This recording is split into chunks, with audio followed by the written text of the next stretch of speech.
Birinchi sinf matematika darsi 29-mavzu. Darsligimizdagi mavzuyimiz natural sonlar. Bolalar bilan albatta matematika darsiga avvalo kirib olamiz.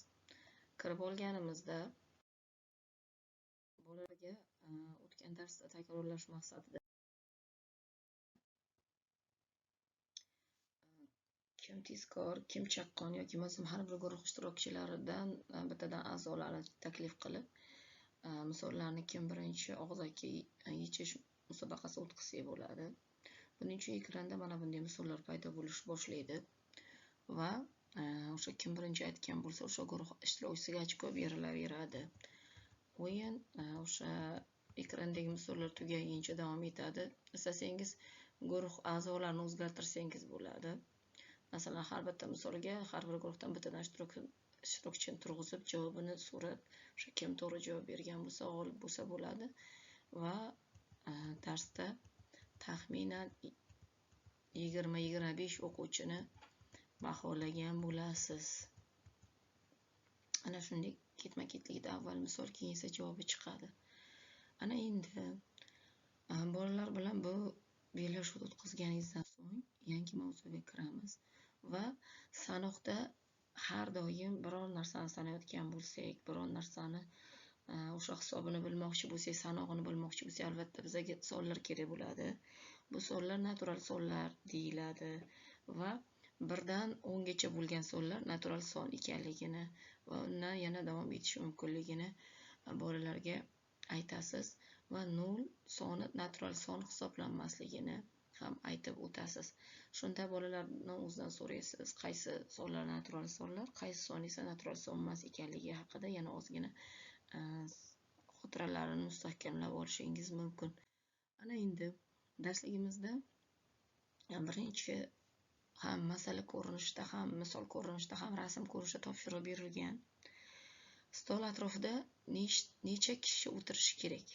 Stolga yana necha shirinlik va somsa qo'yilishi kerak? Endi qarang, avvalo bolalarga aytishingiz kerak bunday topshiriqda. Bunday topshiriqlarda topshiriq o'qib berishdan avval rasmga qarang, nima tasvirlangan degan savolni berish kerak. Bolalar albatta dasturxonning ustida o'sha shirinlik, somsa, choynak, piyola turishibdi deb aytishadi va bolalar qaysi biri ko'p? Demak, bu yerda nimalar ko'p? Piyolalar ko'p. Piyolalar nechta? 10 ta. Demak, dasturxon atrofiga necha kishi kelishi kutilyapti? 10 kishi. Shunda bolalardan so'raysiz, shirinlik va somsalarimiz o'sha 10 kishiga yetadimi? Ular o'zlarining javoblarini bergandan keyin bizga mana xuddi shu rasm asosida topshiriq berilibdi. Stol atrofida necha kishi o'tirish kerak ekan? Stolga yana nechta shirinlik va somsa qo'yilishi kerak ekan deb savol berasiz. Bolalar o'zlari hisoblab buni topishadi.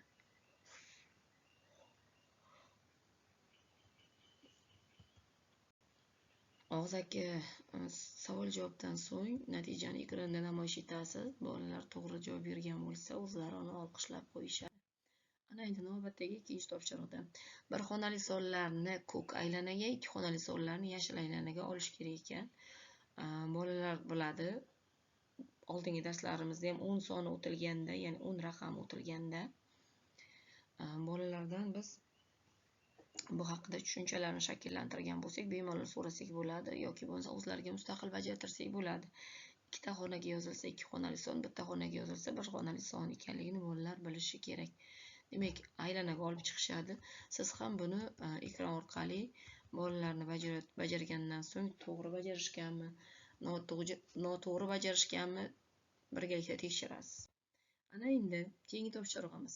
Natural bo'lmagan sonning tagiga chizish kerak ekan. Qolgan sonlarni o'sish tartibida yozish kerak ekan.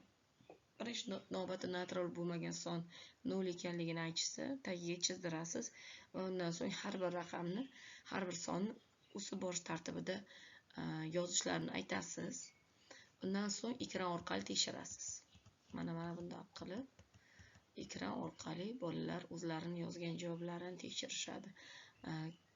Keyin men har darsimda bolalarga aytaman, bajarib bo'ldikmi? Bajarib bo'lgan bo'lsak, ekranga qaraymiz va o'zimizni tekshiramiz. Bolalar qo'llariga qalam olishadi-da, o'zlarini tekshirishadi. Bu jarayonda oxirida o'zlarini tekshirishsa ham bo'ladi. Va kimniki xuddi shunday bo'lsa deyman, o'rningizdan turing deyman va o'zimizni olqishlab qo'yamiz deyman. Kimniki mana shunday emas deb so'rayman. Ular o'zlari aytishadi, meniki deb turishgandan so'ng, ana endi bolajonlar, siznikida shunday muammo bo'lgan ekan, qani qaysi muammolarga duch keldingiz, nimani bilmadingiz deb so'rayman. O'zlari aytishadi, qaysini unutib qoldirishganini, nimada xato qilishganini. Shu orqali darsimiz davom etadi. Ana endi 4-topshirig'imizda qonuniyatni aniqlashimiz kerak ekan va sonlarni strelkalar bilan tutashtirish kerak ekan. E'tibor bergan bo'lsangiz, mana bu qonuniyatlarda har bir qonuniyatni o'ziga yarasha belgisi bor va qarang, bir-biriga bog'liqligi bor. Masalan, strelkalar bilan tutashtirilgan raqamlarni bir-biriga qo'shsangiz 10 sonni hosil qiladi. Demak, qolgan raqamlarni ham bir-biriga shunday tutashtirish kerakki, natija 10 ga teng bo'lishi kerak. Avvalo birinchi bo'lib bolalarni o'zidan so'raysiz, qanday qonuniyat, ya'ni bir-biriga o'xshash qanaqa taraflari bor, nimasi bilan farq qilyapti deb so'rasangiz, o'zlari aytishlari mumkin, ayta olishmasa siz aytasiz. Demak, mana bularning natijasi 10 ga teng ekan. Qolgan raqamlarni ham xuddi shuni tutashtiringki, natija 10 ga teng bo'lsin. Bajarib bo'lishgandan so'ng ekranda buni javobini tekshiramiz. Bunisida esa qonuniyat sal boshqacharoq. Qarang, 1 bilan 6 ni tutashtirgandan so'ng 2 bilan 7 ni tutashtirgan. Demak, chap tomondagi raqamlarimiz bittadan ortib ketyapti, o'ng tomondagi raqamlarimiz ham bittadan ortib ketyapti. Demak, birinchi qatordagi, demak, chap tomondagi raqamimiz 3 bo'lishi kerak, o'ng tomondagi raqamimiz 8 bo'lishi kerak va hokazo shunday 4 bilan 9, 5 bilan 10 kabi tartibda davom etadi. Va ekran orqali buni ham nima qilamiz? Tekshiramiz. Tekshirish jarayonida albatta ekranda o'sha topshiriqlarimiz takrorlanadi. Ana endi 5-topshirig'imizda aytyaptiki, bo'sh kattaliklarga shunday sonlarni yozingki, bir xil rangdagi bo'laklarga yozilgan sonlar yig'indisi markazdagi songa teng bo'lishi kerak ekan. Bu topshiriqda biz sal oldin bajardik boshqacha ko'rinishda, bu esa boshqacharoq ko'rinishda bo'lsa ham juda ham qiziq topshiriq hisoblanadi.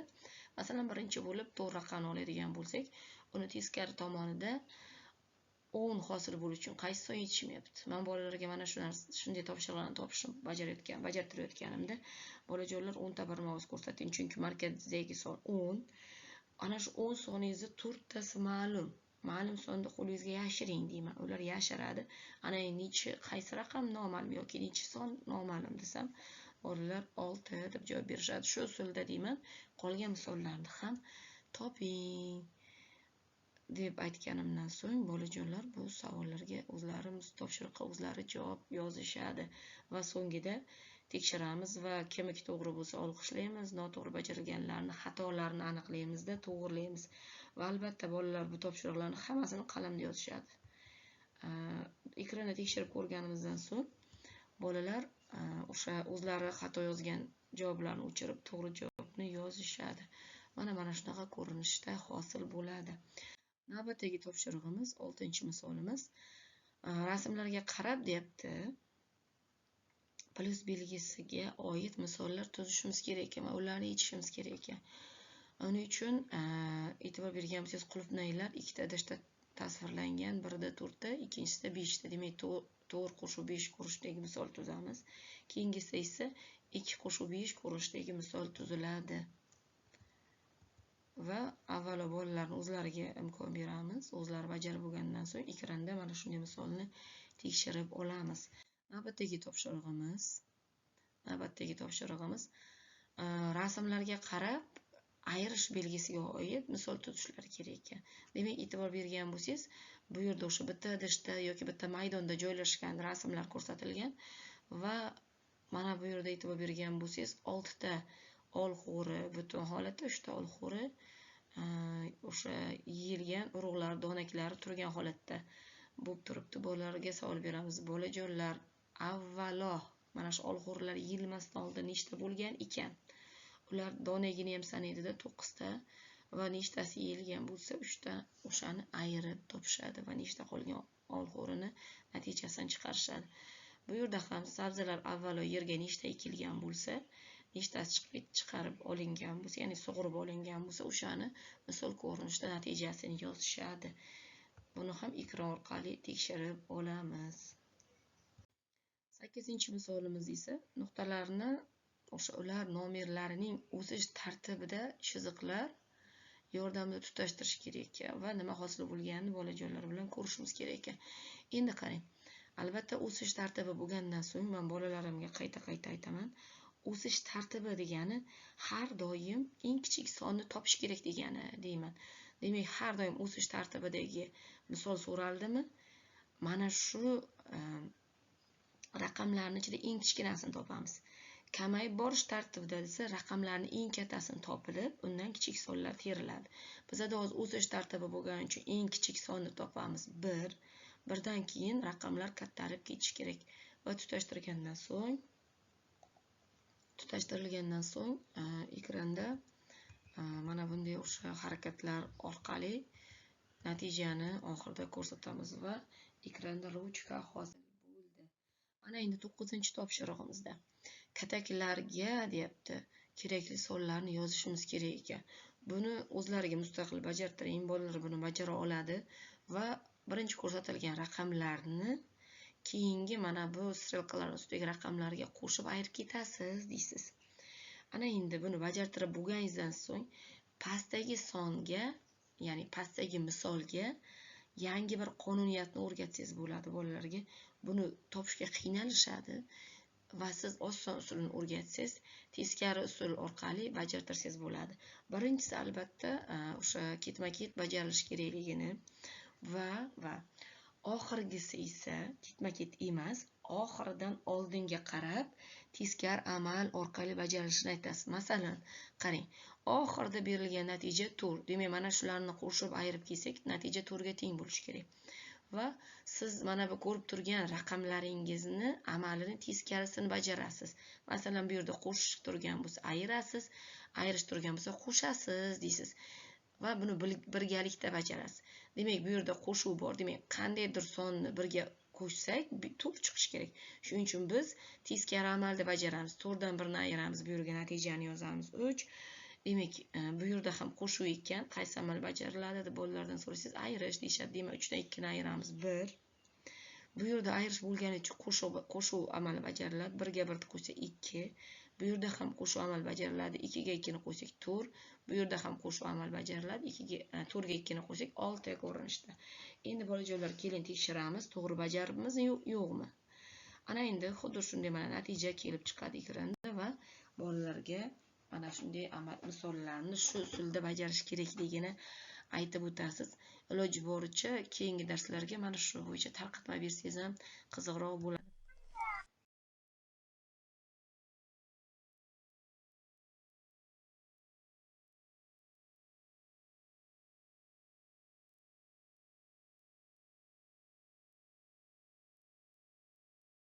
Dam olish daqiqasini o'tkazib olasiz.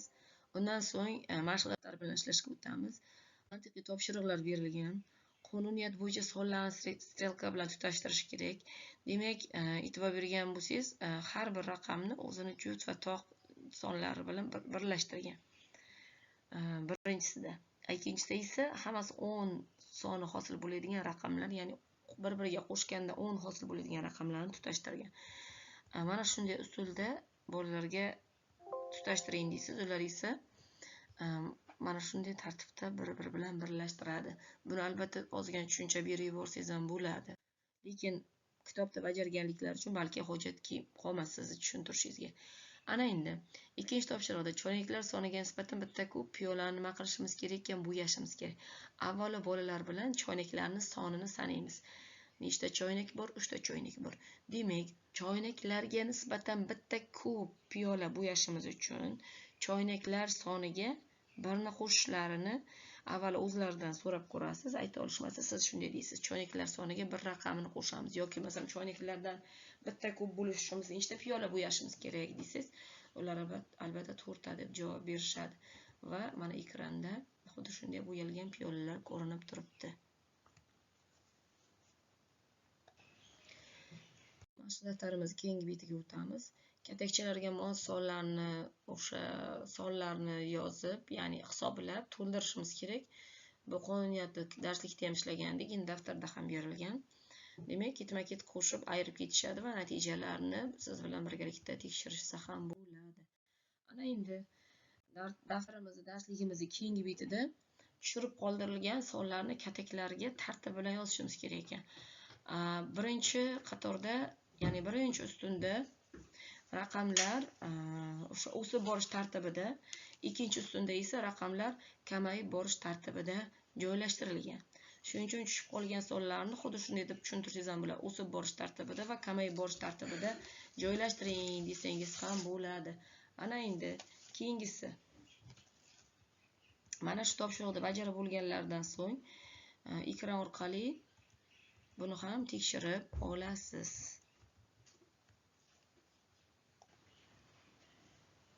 Darsligimizni navbatdagi betiga o'tamiz.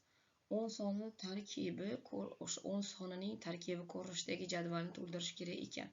Demak, o'sha yetishmayotgan kataklardagi sonlarni bir-biriga qo'shsak, ya'ni yetishmayotgan sonlarni topib bir-biriga qo'shsangiz, natijada 10 soni hosil bo'lishi kerakligini bolalarga aytasiz. Bolalar buni albatta to'ldirishadi va buni ham ekran orqali tekshirib olamiz. Ana endi navbatdagi 6-topshiriqda husnixat asosida bolalarga yozishlari kerakligini va birinchi qatorda o'sib borish tartibida, ikkinchi qatorda esa kamayib borish tartibida misol raqamlar yozilishi kerakligini aytasiz va buni ham xuddi shunday ko'rinishda tekshirib olamiz.